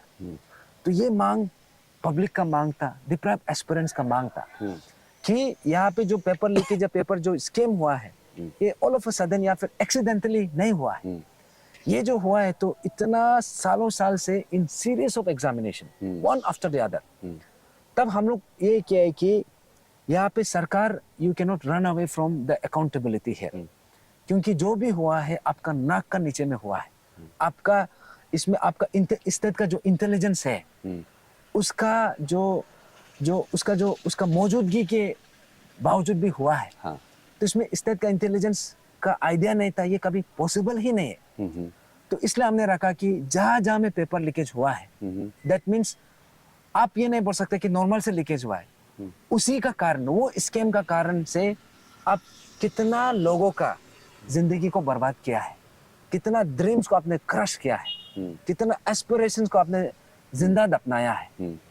उसको लेके हमने पूछा कि सरकार जो है जहां जहां में हुआ है, हमने ये सिर्फ सवाल रखा है कि हमने यहाँ पे जेन्युइन या नॉन जेन्युइन वाला हमने कभी बात रखा ही नहीं। हमने ये बात बोला है कि जो एग्जामिनेशन में पेपर लीकेज हुआ है, पेपर स्कैम हुआ है, वो एग्जामिनेशन का जो सैंक्टिटी है, जो एग्जामिनेशन का जो प्रोसेस का जो एक एसेंस है, दैट हैज बीन कॉम्प्रोमाइज्ड। तो उसको आप इसमें आप कुछ कीजिए। तो जैसे कि आपने देखा होगा जो रिसेंटली डीसी चांगलांग से भी एक ऑर्डर निकला था कि ये उसमें थोड़ा थोड़ा बारिश गिरने लग गया ना। चल अंदर तो डीसी चांगलांग से भी एक ऑर्डर निकला था कि जो क्लास 8 का जो एक एग्जामिनेशन है, उसमें साइंस सब्जेक्ट में पेपर लीकेज का जो एक इंस्टेंस हुआ, तो डीसी ने क्लियर कट ये बोला है कि अगर पेपर लीकेज हुआ है तो ये एग्जामिनेशन को दोबारा कंडक्ट करना चाहिए, क्योंकि एसेंस जो एग्जामिनेशन का जो एसेंस है वो जो है वो कॉम्प्रोमाइज हो चुका है। तब जाके हमने सरकार को बोला है कि देखिए, me as a deprived candidate and the rest of the जो डिप्राइव्ड कैंडिडेट का जो मांग है कि वो एग्जामिनेशन में जो हमें डिप्राइव हुआ है उसको रिकंडक्ट करना चाहिए, क्योंकि उसका एसेंस जो है, उसका जो सैंक्टिटी जो है कॉम्प्रोमाइज हो चुका है। यहाँ पे डीसी जो है क्लास 8 का एग्जामिनेशन को लेके एक ऐसा ऑर्डर निकल सकता है। तो स्टेट का सबसे बड़ा एग्जामिनेशन, सबसे प्रेस्टिजियस एग्जामिनेशन, अगर उसमें ऐसा हुआ है तो why can't the same order be passed here. तो इसलिए हमने सरकार को बोला कि हम यहाँ पे कौन अच्छा से मिला है, कौन खराब से मिला है, किसने सही तरीका से मिला है, किसने गलत तरीका से, हम ये सवाल नहीं कर रहे। हम ये सवाल कर रहे हैं कि जहां जहां में एग्जामिनेशन में जो पेपर लीकेज या पेपर स्कैम हुआ है, that means that examination process has been compromised. अभी सरकार आप इसको रिकंडक्ट करना चाहिए। तब हमने नल एंड वॉइड का पॉइंट को रखा, लेकिन at the same time in the same breath हमने ये भी बोला है कि देखिए, इसमें हम मानते हैं कि अगर हम अपना फंडामेंटल राइट के हिसाब से हम मांग करेगा तो ये हमारा भी राइट है, ये नल एंड वॉइड रखना। लेकिन वो चीज होके भी हमने ये बात भी बोला है कि इसमें हमने ये चीज को एक्नॉलेज भी किया है कि हाँ, इसमें कुछ कुछ ऑफिसर्स है जिसने पेपर खरीदा नहीं है। अभी जो मैटर जो है ये सरकार का कोर्ट में है, the ball is in governments court. अभी सरकार को तय करना है कि इसमें ये दोनों पार्टी का जो आवाज है, दोनों को सुन के अगर बेस्ट सॉल्यूशन अभी आपका पास क्या है। अभी इसलिए हमारा जो बाकी जो फ्रेंड्स है, जो ऑफिसर ग्रुप है, जो हमारे ये पर्टिकुलर पॉइंट से थोड़ा बहुत डिसएग्रीमेंट है, इनफैक्ट इसको लेके यहाँ पे प्रोटेस्ट भी देखा है। हमारा मैसेज ये है कि देखिए, आप अपना बात सरकार को बोला है, हमने भी अपना बात सरकार पे रखा है, सरकार का टेबल में रखा है। अभी हमारा क्या काम होना चाहिए कि हम एक दूसरा में इन फाइटिंग नहीं करके, हमारा ये काम होना चाहिए कि हम कलेक्टिवली मिलके आपका पॉइंट और हमारा पॉइंट हम सरकार का पास जाके अभी सरकार से एक समाधान निकालते हैं, विच विल बी जो हमारा जो डिप्राइव्ड हुआ है, हमें भी जस्टिस मिले। सिमिलरली जो आपको जो पोटेंशियली जो आपको डिप्राइव होने जा रहा है, डिप्रिवेशन जो होने जा रहा है, तो आपको भी वो चीज ना हो। क्योंकि आज तो वही हो रहा है ना, जैसे आप लोग को 4 दिन का धरना दे दिया, उसके बाद अभी एंटी जो नल एंड वॉइड उनको दे दिया है ना, तो कई बार ऐसा लगता है कि आगे पीछे आप दोनों ही चल रहा है ना, अब सरकार सीन से गायब है। ये जो इशू था हमने अभी अचानक से लेके आया नहीं, तो इसमें हमारा स्टैंड तो क्लियर है, हम यहाँ से पीछे नहीं हट सकते। लेकिन ये जो टीम है, इससे हमारा जो अपील है, हमारा मैसेज ये है कि तो हमारा रोल ये होना चाहिए कि आप अपना बात आप सरकार में रखा है, हमने भी रखा है, हम मिलके सरकार को अपील करते हैं, एक कलेक्टिव अपील रखते हैं कि इसमें सरकार अभी बेस्ट सॉल्यूशन निकालिए। तो आप लोग ने प्रपोजल दिया है? रखा है, हमने बोला है, हमने इनफैक्ट मल्टीपल टाइम्स हमने अपील भी किया है। हाँ। और हमारा जो सिटिंग धरना था, जैसे कंक्लूजन जो रिसेंटली हुआ है, हमने उसमें भी ये भी अपील किया था कि अगर ये पर्टिकुलर जो डिमांड, एक पॉइंट है जो आप डिसएग्री कर रहे हैं, अगर ऐसा कोई है तो आप यहाँ पे आइए, धरना में आइए, क्योंकि हमारा धरना जो है पीसफुल है, डेमोक्रेटिक है, यहाँ में कुछ लॉ एंड ऑर्डर सिचुएशन होने का पॉसिबिलिटी ही नहीं है। तो हमने बोला है कि आप अपना बात भी रखिए और आप हमारा बात भी सुनिए। इनफैक्ट हमने बोला है कि डिस्कशन करना है तो आप इधर ही आके बात करिए, लेकिन क्योंकि हम दोनों का लड़ने का बीच में have you given this proposal in writing to the anti Nalan group? So far actually हमने ये चीज जो है, हमने कभी उसको लिखित में तो दिया नहीं है, लेकिन हमने मल्टीपल टाइम्स, इनफैक्ट हमने सर अभी जो एंटी नालन बॉयज के जो लीड प्रोटैगनिस्ट है, लीड ऑफिस बेयरर है अजय मातम ना, उनसे मेरा बात हुआ था। मैं इनफैक्ट लाइक गपशप में मैं भी उसको इनवाइट कर रहा था, वो he is currently out of station, तो मैं पूछूंगा उनसे, इसलिए मैं पूछ रहा हूँ। मैं आपको भी बता दे रहा, बिकॉज मैं आप लोग को बुलाऊंगा, नल एंड वर्ड पूछूंगा, उनको नहीं बुलाऊंगा, वो भी जाती होगा, है ना। So therefore to be fair, so I asked him for his time, so currently is out of town, एक दो दिन में शायद एक हफ्ते में आ जाएंगे, तो we will be having interaction, इसलिए मैं पूछ रहा हूँ, because I will be asking him about it, इसलिए मैं पूछ रहा हूँ राइटिंग में दिया कि नहीं दिया। नहीं सर, ऐसा है, हमारा जो मानना है कि because ultimately solution neither lies in their hand nor in hours. Absolutely, that's तो ये कॉरेस्पोंडेंस का नेसेसिटी भी नहीं है। हाँ जी, अगर इसका जरूरत भी पड़ा तो we have no issue with that, हम कर सकते हैं। कई बार क्या होता है ना कि आपने बात को एक तरीके से समझा, उससे समझ दूसरा तरीका होता है ना, तो कल को ये भी नहीं बोलना चाहिए कभी इनका प्रपोजल भी नहीं आया था, ये बात भी नहीं होना चाहिए, है ना। Because whatever it is, see everybody is looking at the welfare of the overall group, है ना। शायद Ajay is also representing a group, है ना, like you are representing a group, है ना। सो कुछ like you have accepted, even I accepted, बहुत सारे लोगों ने पेपर चोरी करा है, लेकिन बहुत सारे लोगों ने बिना चोरी के ऑन मेरिट निकाला है, है ना, वो भी फंस रहे हैं, है ना, वो भी बात है, सही है। तो हाँ सर, ऐसा है, इसमें हमने जो बात रखा है, आपने जो आइडिया, ये जो अगर ये जरूरत पड़ा तो हमें कोई इशू नहीं है, इनफैक्ट ये भी हम कर सकते हैं, लेकिन हमारा हमेशा से ये अप्रोच ये रहा है कि क्योंकि हमने कोई गलत डिमांड रखा नहीं है हमारा तरफ से। बिल्कुल सही बात। और आप भी शायद आप अपना जगह में भी सही हैं, वो लोग जो ग्रुप है, तो अल्टीमेटली इसका सोल्यूशन जो है सरकार के पास है, तो हमें मिलके सरकार को अपील करना चाहिए। और रहा जो ये रहा नलन बॉयज को लेके, apart from this point there are another 12 points जो इक्वली ये लोग का भी है। अभी हम ये लोग कोई वही सवाल करता है कि आप भले ही एक पॉइंट में आप हमसे डिसएग्री कर रहे हैं, लेकिन बाकी पॉइंट्स में भी तो आप बात कर सकते हैं। तो बाकी पॉइंट्स में तो कभी बात होता नहीं है। इससे हमें एक ही चीज से तकलीफ है कि आपका डिमांड होता है कि नल एंड वॉइड नहीं होना है, मान लिया, हमने भी एग्री कर लिया कि आपने ये पॉइंट रखा है, लेकिन आपका दूसरा पॉइंट ये होता है कि तेचीपुरु का ऊपर में डिपार्टमेंटल इंक्वायरी करना है उनका। हाँ, वो लोग का मांग, same anti null and void group का जो मांग, तो आप भी बता के देखिए ये डिमांड कहाँ तक सही है। तेचीपुरु सर जो है वो पर्सनल हो गए। हाँ, तेचीपुरु सर जो है, ये जो है एक गवर्नमेंट सर्वेंट होके भी he managed to gather those courage, हिम्मत जुटा के ये इशू को इतना सीरियसनेस के साथ निडर होके, बैक ऑफ होके ये इशू को जिस हिसाब से उतारना चाहिए था उसको उताया, और persistently for more than 1 year. इसमें भले ही आप एक पॉइंट से डिसएग्री कर रहा हो, लेकिन देखा जाने से वो पॉइंट भी ये ऑफिसर ग्रुप आपका भी है एक्चुअली में, क्योंकि आज आप ऑफिसर है, लेकिन ये जो है हमने जो प्रेसिडेंस का जो बात किया था, ये जो है कल को आपका बच्चा के लिए ये जो एक मींस एक ग्राउंड ब्रेकिंग एक प्रेसिडेंस होगा। चलो मान लिया कि आज आप ये पॉइंट को नहीं मान, लेकिन बाकी 12 पॉइंट्स को तो आप मानते हैं। और ये बाकी 12 पॉइंट्स को कौन लेके आया? तेचीपुरु सर लेके आया। आप लोग में से ऑफिसर ग्रुप में से तो तेचीपुरु जैसा कोई हिम्मत वाला तो है नहीं। तो हिम्मत करके कोई इतना बड़ा इशू को कोई हिम्मत करके लेके आया, तो कम से कम आप उसका ऊपर में डिपार्टमेंटल इंक्वायरी का जो मांग रखा है वो तो नहीं रखना चाहिए था। तो that becomes a personal attack. आप जब इशू में बात करते हैं तो आप इशू में ही बात खुद को कन्फाइन रखिए, उसी में टेक्निकलिटीज में बात करिए। आप जो भी बात करता है, हमने अगर ये इशू को लेकर कुछ गलत बोला है टेक्निकली लॉजिकली, आप उसमें हमें काउंटर कीजिए, हमें करेक्शन कीजिए। लेकिन आप किसी का ऊपर में पर्सनल टिप्पणी करना और आप उसका जो जॉब है उसका ऊपर में डिपार्टमेंटल इंक्वायरी करना है जो मांग रखा है, हमें लगता है कि ये बहुत गलत हुआ है। हमारा जो मेन मुद्दा है कि हम यहाँ पे एक दूसरा को लड़ने झगड़ने के लिए तो आया नहीं है।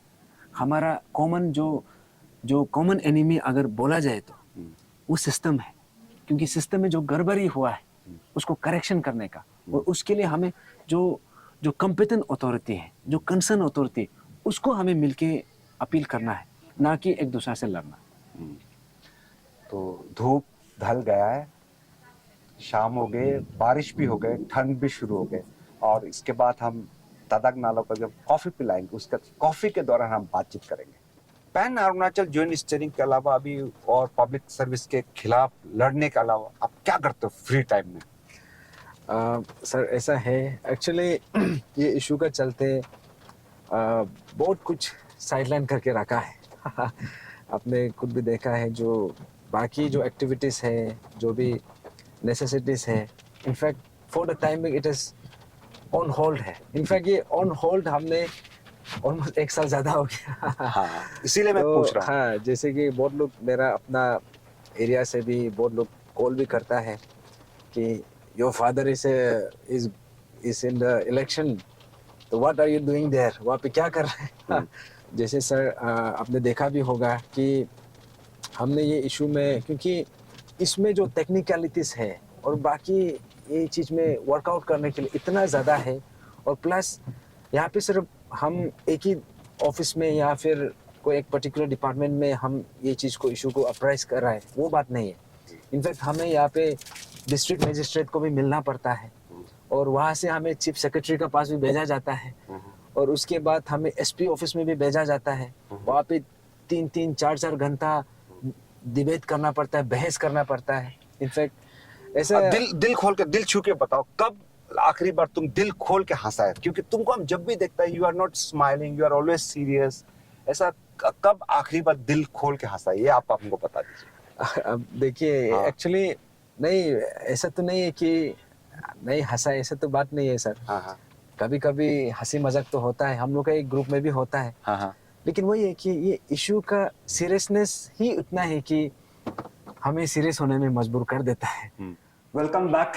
In fact, we had a very good short break and it was nice, and उस बीच बारिश भी हो गए, ओले भी पड़ गए, तो हम इंडोर हो गए, मैं और तादाग नालो जी।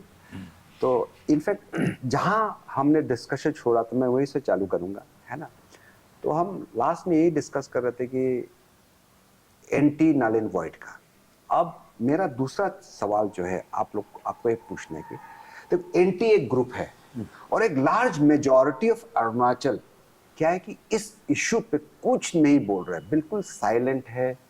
और साइलेंट होना एक खतरनाक चीज है, स्पेशली जो इंटेलिजेंसिया है, इंटेलेक्चुअल्स है ना, जो बुद्धिजीवी लोग, पढ़े लिखे, पीएचडी होल्डर है, एमफिल होल्डर, अनएम्प्लॉयड ग्रेजुएट्स है, ये largely they are quite silent about it.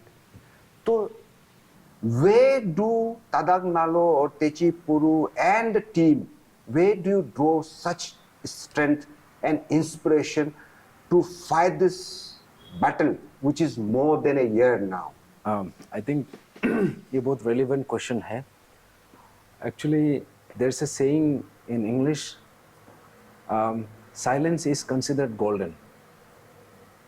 But लेकिन ऐसा एक situation भी आता है जहाँ पे silence is equivalent to committing a crime, क्योंकि ऐसा सर्कमस्टेंसेस, ऐसे सिचुएशन आता है कि जहाँ पे we are not suppose to be silent, तो आज का जो हमारा अरुणाचल का जो स्थिति है और ये इशू को लेके यहाँ पे जैसे सर आपने बोला है कि majority of the intellectual section they are keeping quiet. I do not know ये silence is it the silence before the storm. तो यहाँ में ये इशू को जो मीन्स ये इशू में जो एक अटेंशन और इसमें जो एक proactiveness we were expecting from the specially from the intellectual section, वो चीज़ को देखने को नहीं मिला. क्योंकि ये इशू जो है this is highly technical. There are certain things जिसको समझने के लिए आप में एक मिनिमम इंटेलेक्ट एक कैपेसिटी चाहिए. तो उसमें जैसे कि आप सब देखा है इसमें there are lot of supports no doubt, लेकिन जो सेक्शन से जो सपोर्ट आना चाहिए समहाउ वो चीज़ जो मिसिंग है. जो इंटेलेक्चुअल सेक्शन है, जो लर्नड सेक्शन है, they don't have the courage or they decide not to speak up. That is one thing. और दूसरा है कि जो इशू को उठाता है कहीं ना कहीं they're not very well versed. In fact, when we had joined this issue, ये इशू में फर्स्ट टाइम हम लोग जुड़ा था, हमने कभी नहीं देखा कि इसमें कितना लोग साथ दे रहे हैं. हमने क्राउड का नंबर्स कितना है या फिर यहाँ का मीन्स इससे कितना आउटक्राई होगा वो चीज़ को नहीं देखा है. हम ये इशू में जुड़ा है तो इसका इशू का सीरियसनेस को सोच के, इसका जेन्युइननेस को सोच के, इनफैक्ट इसका जो सैंक्टिटी है एंड इसका जो पॉसिबल जो कॉन्सिक्वेंसेस है ये इशू का चलते, उसको सोच के हम ये इशू में जुड़ा है. और जैसे जो हमारा late brother Gyamar Padang as a whistle blower, उसका जो he is an inspiration today and he will be an inspiration for times to come. ये इशू जो है हमने कोई जो भी डिमांड रखा है कोई रॉकेट साइंस तो नहीं है. It is very much doable. इसको किया जा सकता है provided there is a political will. It is not just about me और तेचिपुरु और Gyamar Padang. It's about Arunachal as a whole now and Arunachal in the future time, in the coming times. तो आपको coming time future के जब बात कराया तो मेरा अगला सवाल वही है, जो आपने 13 पॉइंट्स जो डिमांड रखे हैं, है ना, उसमें से many of the issues are related to the current fiasco, है ना, दैट आपके चार्टर ऑफ डिमांड में से 13 पॉइंट में से. और उनमें कौन कौन से पॉइंट्स, मुझे डिटेल नहीं चाहिए, पॉइंट्स आप बता दीजिए जो आपको लगता है कि इन फ्यूचर को देखते हुए हाँ बच्चों का भविष्य को सिक्योर करने के लिए आपने डिमांड रखा है. कौन कौन सा पॉइंट्स है? आई थिंक ये बहुत रेलिवेंट क्वेश्चन है बिकॉज यहाँ में बहुत लोग को भी समझना बहुत ज़रूरी है. जैसे हमने शुरू में कहा कि there are two sections of our demand. One is the curative, another is the reformative. Yes, जहाँ तक क्यूरेटिव पार्ट इज कंसर्न, इसमें आई विल नॉट एक पर्टिकुलर डिमांड में आई विल नॉट ये कंक्लूड नहीं करेगा बिकॉज वहाँ पे जितना डिमांड है they are all equally important. इसमें हमारा जो सोच ये था कि there has to be a proper precedence. एक ऐसा बेंचमार्क सेट करना है, एक एग्जाम्पलरी एक बेंचमार्क सेट होना है ताकि next time before coming up with such a crime, such एक ऐसा कुछ करने से पहले people have to think twice, at least twice. वो था तो उसको लेके हमने एज अ होल जनरली ये रखा है. And as far as the reformative part is concern, reformative में हमारा जैसे अगर विदाउट गोइंग इनटू डिटेल उसमें एक दो पॉइंट जो है जो बहुत क्रूशियल है. सबसे पहले तो I feel that SOP has to be very very, इसको हम जितना इसको रोबस्ट बना सकेगा we have to make it. तो इसमें ऐसे है कि आपने देखा है कि यहाँ पे जितना भी स्कैम हुआ है it has all happen through the violation of the SOP. और एसओपी भी ऐसा भी बनाया था कि you do all the mischief and then you go unpunished. तो आई थिंक वो चीज़ को चेंज करना ज़रूरी है. First is the SOP. Secondly I feel that जो prevention of unfair means act, ये जो है this law has to be implemented immediately. क्योंकि ये पर्टिकुलर एक्ट जो है ये एसओपी को this has to empower the SOP. SOP में ऐसा है कि जैसे कि हमने जो 3 मेंबर्स आईएएस कमिटी रिपोर्ट भी मांगा था उसमें जस्ट ये लिखा है कि एसओपी वायलेशन हुआ है, एसओपी वायलेशन हुआ है, लेकिन ये चीज नहीं है कि रेस्पॉन्सिबिलिटी फिक्स नहीं किया। उसमें ये नहीं लिखा है कि एसओपी वायलेशन का क्या पेनल्टी होगा if there is any kind of SOP violation, और प्लस ये भी नहीं बताया है कि किसने वायलेट किया, ये भी नहीं बताया है।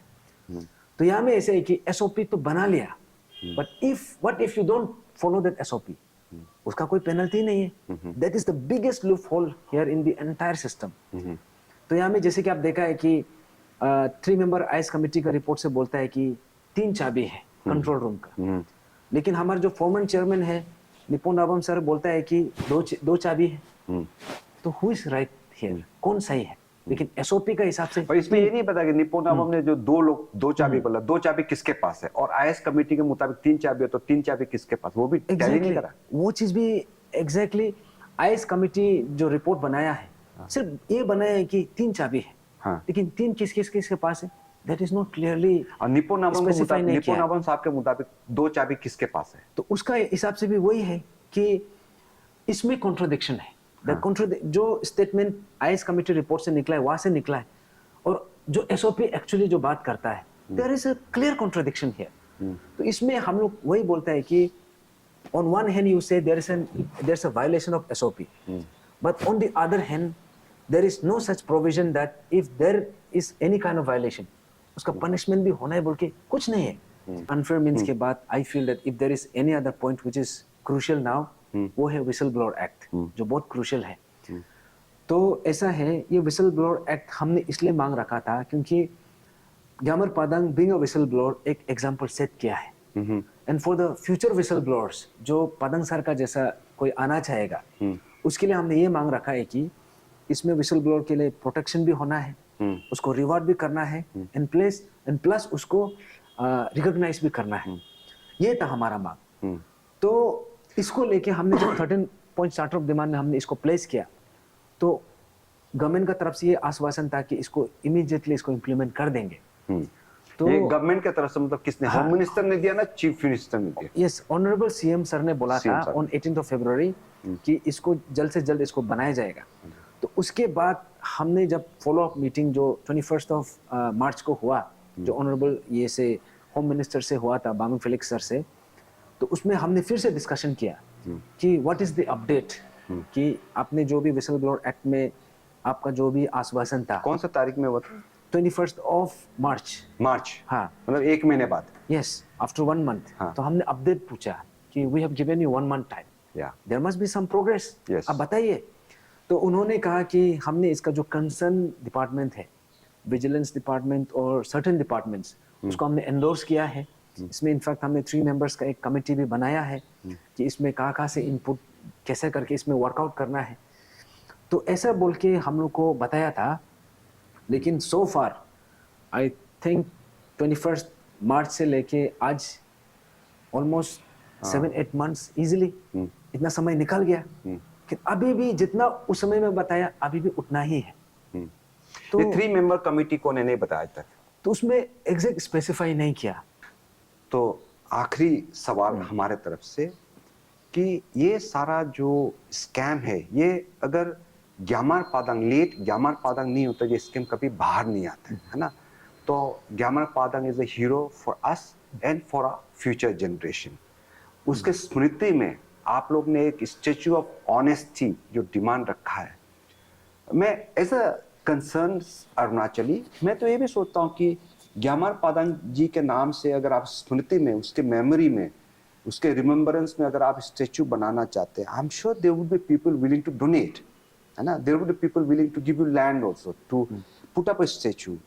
आप लोग ने वो एक्सप्लोर करा कि नहीं करा, परंतु आप लोगों ने एक हाईवे के पास एक स्मृति लगाने की बात करी है, जिसको लेके बहुत बवाल मचा है ना।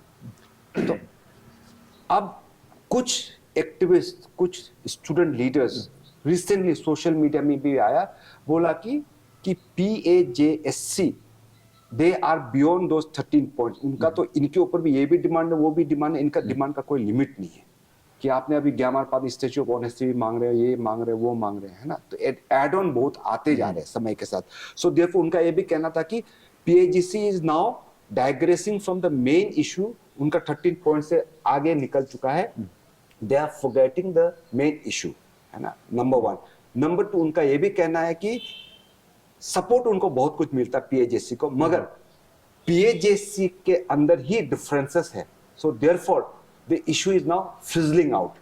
इस पे आपका क्या राय है, और where do you think the PAJC would now go from here on? I will take one by one.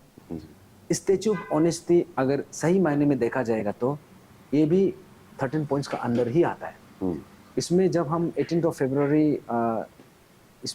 फरवरी जब हम ऑनरेबल सीएम सर से जब बात किया था, उसमें जब हम विसल ब्लोअर एक्ट का जब हम बात किया था, उसमें 2-3 बात रखा था कि सबसे पहले Gyamar Padang as a whistle blower, उसको उसका कंट्रीब्यूशन को रिकॉग्नाइज करना जरूरी है, उसको रिवार्ड करना जरूरी है. एंड देन ये जो विसल ब्लोअर एक्ट जो हमने रखा है, this should be in memory of Gyamar Padang, the first whistle blower of the state.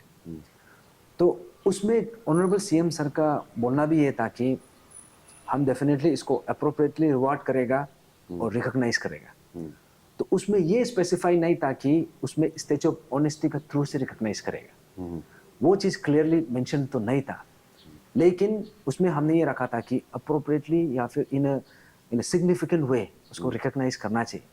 जो स्टैच्यू ऑफ ऑनेस्टी है, ये जो है, इवन दो ये डिमांड जो है हम स्पेसिफिकली आफ्टर दैट मीटिंग रखा है, लेकिन ये डिमांड भी वेरी मच हमारा 13 पॉइंट से ही जुड़ा हुआ है.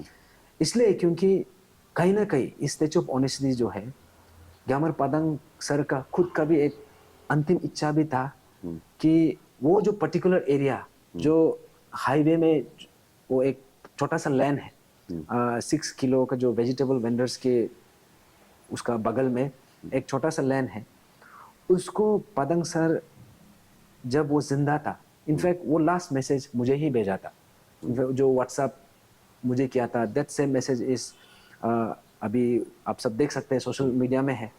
उन्होंने मुझे लिखा था कि ये जो स्टैच्यू ऑफ ऑनेस्टी है, जो वो पर्टिकुलर एरिया को खुद ईयरमार्क किया है कि अगर हो सकेगा तो इसमें एक स्टैच्यू बना दो, ताकि this can remain an inspiration for coming times. तो इसलिए हमने रखा कि जब जाते जाते उसने एक ऐसा इच्छा रखा है, ऐसा एक अपना जो सोच रखा है, तो आई थिंक इसको पूरा करना ये इतना बड़ा बात नहीं है. कोई भी मूवमेंट हो, राइट फ्रॉम हमारा जितना भी ह्यूमन सिविलाइजेशन से आप देखो, ह्यूमन हिस्ट्री, तो जब भी कुछ मूवमेंट हुआ है, हर मूवमेंट में there will be difference of opinion, there will be always some kind of friction, there will be, that is inevitable. लेकिन आप लोग का मुद्दे से भटक गया है. हाँ, तो यहाँ पे the main bottom line is that whatever the difference of opinion, whatever the जो भी आप लोग का मीन्स बीच में whatever, लेकिन अल्टीमेटली इशू जो है that has to be intact. और 13 पॉइंट्स का बियॉन्ड अगर हमने कुछ रखा है तो तेचीपुरु सर का सस्पेंशन को रिवोक करने के लिए रखा है. तो उसका सस्पेंशन भी इसी इशू का चलते हुआ, उसका तो अलग से तो हुआ नहीं है. और यहाँ में हमने और दूसरा कोई रखा है, तो हमने ये भी रखा है कि ग्यामर पादंग का कित एंड किन्स को आप रिवॉर्ड करना है. हमने भी ये इसलिए भी रखा क्योंकि वो सीएम सर का खुद का आश्वासन था, खुद का कमिटमेंट था कि उसको रिवॉर्ड किया जाएगा जब वो जिंदा था. आप लोग हिम्मत नहीं हारा है, उम्मीद नहीं छोड़ा है ना. You are optimistic about it, you are very positive about it, you are still high on energy, the entire group. तो आई एम श्योर आप लोग भी तो कुछ उम्मीद रख के आज भी लड़ रहे हैं, है ना, और आगे भी लड़ना चाह रहे हैं. लेकिन ये लड़ाई कहाँ तक, कब तक, है ना, और किस तरह से? बिकॉज जो गांधीयन मेथड है वो तो आपने सारा अपना लिया, प्रोटेस्ट रैली निकाला, धरना दे दिया, हंगर स्ट्राइक कर लिया, पिटीशन पे पिटीशन कर लिया. क्या आप लोग कोर्ट जाएंगे? आप लोग ना फिर सड़क पे उतरेंगे? तो इसमें जैसे आपने कहा है कि शुरू में सबका एंथुसियाज्म होता है, सबका एक जो जोश दिखाई देता है. तो एनी मूवमेंट आई थिंक वो जो इनएविटेबल है, ऐसा यूजुअली ऐसा होता है. लेकिन अल्टीमेटली जो आपका इशू का जो कोर चीज़ है, जिसमें आपका कमिटमेंट है, और जो इशू का जो मेन हाईलाइट है, मेन क्रक्स है, तो उसको लेके हम अभी भी ये इशू में टिका हुआ है। अगर if we are successful in this movement, this is be a collective success. हमारे लिए भी है, आपके लिए भी है, हम सब के लिए और आने वाला समय के लिए भी। अगर हम यहाँ पे असफल रहा, अगर हम यहाँ पे फेल हो गया, that will be a collective failure. ये जो इशू है, ये जो स्कीम है, इसको हम जस्ट नॉर्मल पेपर लीकेज या पेपर सेलिंग वाला इशू का टैगलाइन नहीं दे सकता है।